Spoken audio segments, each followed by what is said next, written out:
1990. It was a peak year for Van Damme. The Muscles from Brussels was well on his way to the big time after Bloodsport and Kickboxer proved to be huge box office moneymakers. But what made Van Damme different from some of his contemporaries was that he was a heartthrob in addition to being a prime butt kicker. Jean-Claude Van Damme. I didn't know he was in this movie. He's so hot. His 1990 movie Lionheart wound up being bought for distribution by Universal, paving the way to him breaking into mainstream studio work. But before he could jump on that gravy train, he had one more movie left to make on his Canon movie deal. But ironically, the company itself wouldn't release the film theatrically due to its waning fortunes, with this being Van Damme's first major studio release after MGM opted to distribute it. That movie? Death Warrant. Come on!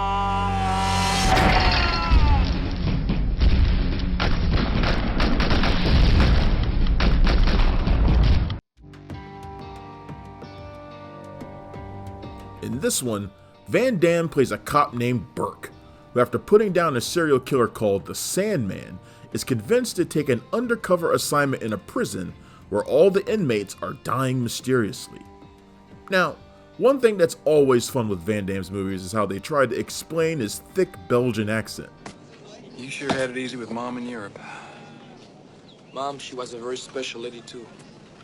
She wanted me to learn 3 languages, to take ballet. In this one, they say that Van Damme is playing a French-Canadian cop from Quebec, which is laughably spelled out in his line of dialogue. Listen, Burke, this is LA, not Canada. We have procedures here. You can't handle this alone. The fact that state of California would sign a cop from Quebec in an American prison doesn't make any sense whatsoever. But hey, who cares? This is action movie logic anyway. Now, the premise for this one is actually pretty cool. It was actually writer David S. Goyer's first sold screenplay, with it initially having a much better title, Dusted, based on the way the Sandman kills his victims. Canon Pictures financed the film. They were in pretty dire straits at the time. In the late 80s, the company overextended themselves on a hefty series of big-budget movies, all of which flopped. Those movies include Life Force, Masters of the Universe, Superman 4, and Over the Top.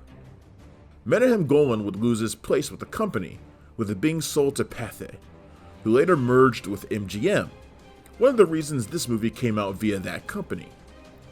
Golan would launch his own company, 21st Century Film Corporation, while his cousin and partner Jorn Globus would stay with Canon. At the time, Van Damme was still under contract, so this became a quickie actioner meant to generate some quick change. That's why the film looks so cheap. With it having a prison set that looks so cheap, it's a wonder the movie didn't go direct to video. If someone like Michael Dudikoff had been the star, it almost certainly would have, but Van Damme was on the rise, which might explain how they were able to assemble a pretty solid cast for a Canon pick. Van Damme's main co-star in the movie was Robert Guillaume, a very prominent actor known for his long-running sitcom, Benson. He delivers a fine performance as the one-eyed lifer who takes Van Damme under his wing and helps him solve the murders happening at the prison. Conrad Dunn, who you may remember as Psycho in Stripes, plays Burke's cellmate, while Larry Hankin has a solid part as a prison trustee who meets a grim end. There's also Abdul Salam El Razik as the sympathetic prison fixer Priest, who arguably saves the day at the end of the movie. Armin Shimerman from Star Trek Deep Space Nine as a shifty doctor, Art LaFleur as the villainous prison hack, and more. Best of all, though, is the smoking hot Cynthia Gibb as a young lawyer who's assigned to pose as Burke's wife, and quickly starts making puppy dog eyes at him on visiting day, leading to some time in the conjugal visit trailer, if you know what I mean.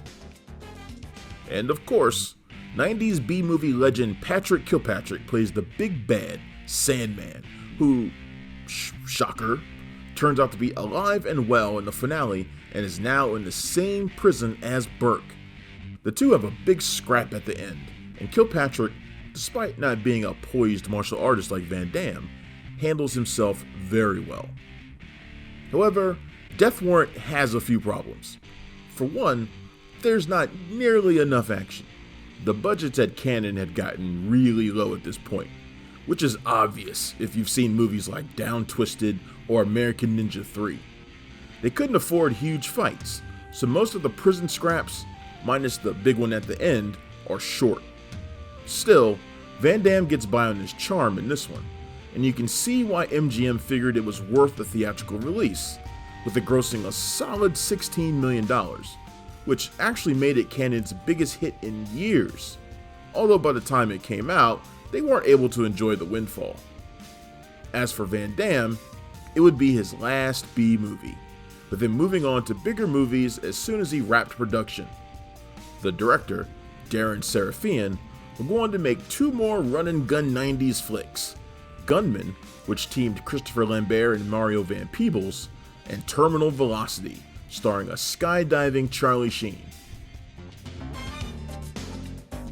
For everyone involved, this was just a stepping stone, but it holds up as a fun piece of late-night action cheese.